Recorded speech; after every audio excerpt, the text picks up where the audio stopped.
మీరు ఎన్ని తిట్టినా నేనేం పట్టించుకోను. వైసీపీ నాయకులు క్రిమినల్ గ్యాంగ్స్ చాలాసార్లు నాకు బెదిరింపులు ఇచ్చినాయి. దానికి మించిన బెదిరింపులు నిజంగా నాకు తెలంగాణ నాయకులు వైసీపీ గుండాలు ఇచ్చిన బెదిరింపుల కంటే కూడా, చంపేస్తామని బెదిరింపుల కంటే కూడా నాకు తెలంగాణ ఎప్పుడు ఇవ్వలే. అసలు ఈ గొడవ అంతా ఎందుకు స్టార్ట్ అయింది? ఈ గొడవ అంతా ఎక్కడ స్టార్ట్ అయింది?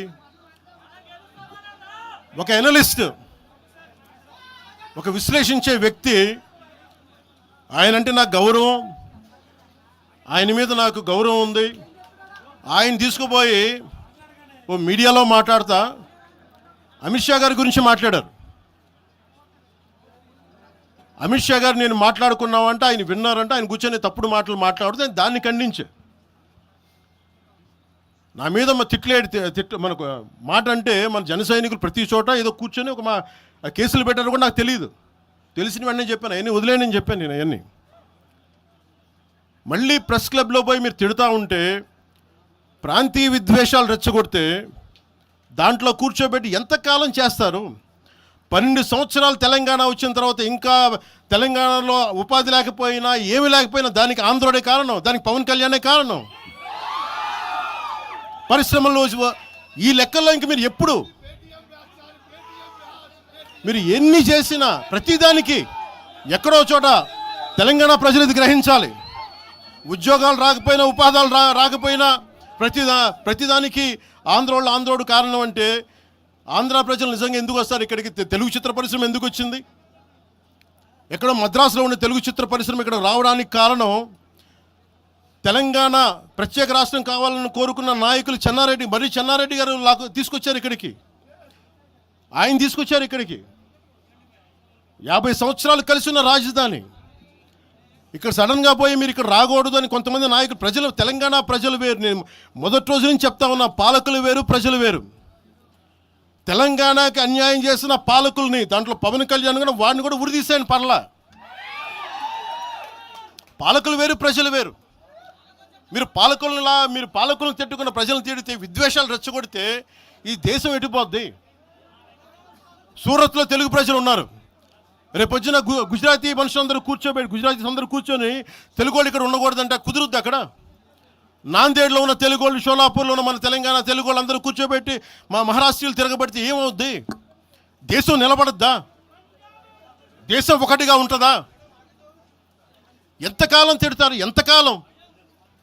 నేను అమిత్ షా గారిని అన్నారని చెప్పి నేను మాట్లాడగానే కూర్చోబెట్టి ఒక్కళ్ళు దానికి చిలవలు పలవలు చేసి నాకు తెలంగాణ అంటే పడదు, నాకు వీళ్ళంటే పడదు, వాళ్ళంటే పడదు, ఇన్ని సంవత్సరాలు 12 years కూర్చోబెట్టడం. మేము ఒక చెరువుని కబ్జా చేసామంట.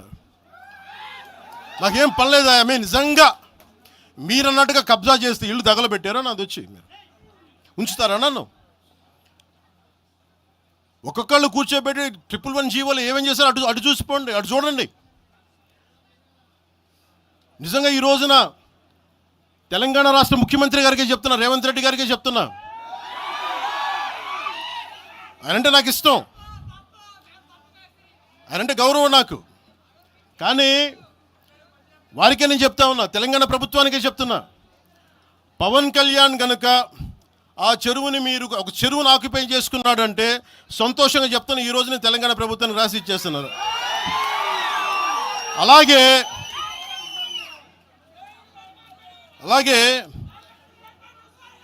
లెఫ్ట్ మేము వామపక్షవాదులు అని చెప్పి ఒక ఎనలిస్ట్ మాట్లాడతా, ఇది ఎలా ఉంటుందంటే, ప్రపంచ కార్మికులారా ఏకం కండి అని చెప్పి వామపక్ష భావజాలం ఈ రోజున ప్రాంతీయతకు వచ్చింది. ఆ వామపక్ష భావజాలం చెప్పే వ్యక్తి అనలిస్ట్ ప్రకారం ప్రపంచ కార్మికులారా ఏకం కండి చెప్పే వామపక్ష భావజాలం ఈరోజు ఎక్కడికి వచ్చింది? ఆయన చెప్పిన విధానం ప్రకారం ప్రాంతీయతకు వచ్చింది. కమ్యూనిజం ఎందుకు చచ్చిపోయిందంటే ఇలాంటి వాటి వల్ల చచ్చిపోద్ది. ఈరోజు గద్దర్ గురించి మాట్లాడతారు. బండెనక బండి కట్టి 16 బండ్లు కట్టి ఏ బండిలో పోతాం నైజాం సర్కార్ ఓడా అంటే అది ఈరోజు మాకు వచ్చిన ప్రేమ కాదు. మాకు అది నా చిన్నప్పుడు చెప్పాను ఆ మాట, తర్వాత ఫస్ట్ మీటింగ్లో చెప్పా. గద్దర్ గారు బతికున్నప్పుడు మీరందరూ ఏమయ్యారా? మీరందరూ గద్దరన్న బతికున్నప్పుడు మీరందరూ ఎక్కడున్నారు? గద్దరన్న వెన్నులో బుల్లెట్లు దిగితే గద్దరన్న నా దగ్గరికి వచ్చాడు.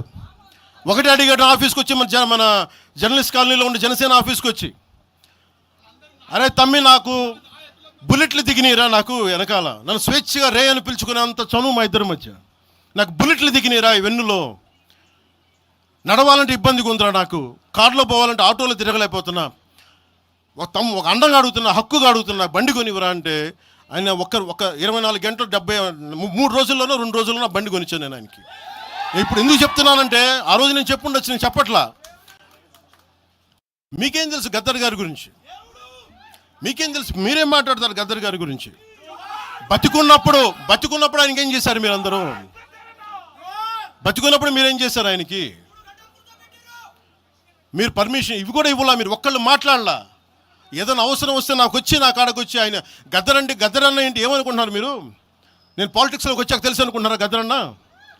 మీరందరూ చూసిన ఖుషీ సినిమా చూసిన తర్వాత చిరంజీవి గారు ఫోన్ చేశారు నాకు, అరే గద్దర్ గారు ఫోన్ చేస్తున్నారా నీకోసం, ఒకసారి నేను కలవాలంటాను. ఆయన ఒకటే మాట అన్నారు చూసి, అరే మా పోరలు చూపించిన రా బాబు నీ సినిమా పాట, దాంట్లో నువ్వు తాకట్లో భారతదేశాన్ని తాకట్లో పెట్టే విజువల్ పెట్టావంట, నువ్వు మాకు అర్థమవుతుందా, మా భావాలు అర్థం చేసుకునేవాడు అని చెప్పి. తరిమేల నాగిరెడ్డి గారి తాకట్లో భారతదేశాన్ని ఆ భావన నువ్వు పెట్టావంటే మాకు అర్థమవుతుందని నేను చెప్పాను. నాకు లెఫ్ట్ వింగో రైట్ వింగో తెలియదన్నా, నాది హ్యూమనిజం అవుతున్నా, మీకు తోస్తున్న సంతోషం అన్నా అని చెప్పి. ఆ రోజు నుంచి ఆయన చనిపోయేదాకా, ఆయన అంతిమ ఘడియల వరకు ఆయన హాస్పిటల్లో ఉంటే వెళ్ళి కూర్చొని, అన్నా మీకు ఏం కావాలో చెప్పండి అంటే, ఏం వద్దురా తమ్మి, తెలంగాణ యువతకి కానీ ఆంధ్ర యువతకి కానీ భారతదేశంలో యువతకి భవిష్యత్తు వాళ్ళదని చెప్పు. ఆయన నాకు రాసిస్తే, ఆయన నాకు ఒక లెటర్ రాసిస్తే నేను అది కూడా బయట పెట్టలా. ఆయనే ఒక ఆడియో ఫైల్ చేసి, నేను దాన్ని కూడా కూర్చొని చెప్పలా, ఆడియో ఫైల్ చేసి ఆయన ఒక చిన్న ఛానల్కి రిలీజ్ చేసి అది బయటకు వచ్చింది. మీరు కూర్చోబెట్టి తెలంగాణ గురించి అని మాట్లాడతారు. నేను నిజంగా ఎంత కమిట్మెంట్ లేకపోతే కొండగొట్టు ఆంజనేయుడికి నేను 30 కోట్లు టీటీడీ నుంచి ఇప్పిస్తాం మేము. ₹1 కోటి ఎందుకు మా కూర్చోబెట్టి తెలంగాణ ప్రభుత్వానికి ఇస్తాం? ఆపదలో ఉన్నప్పుడు, విపత్తుల్లో ఉన్నప్పుడు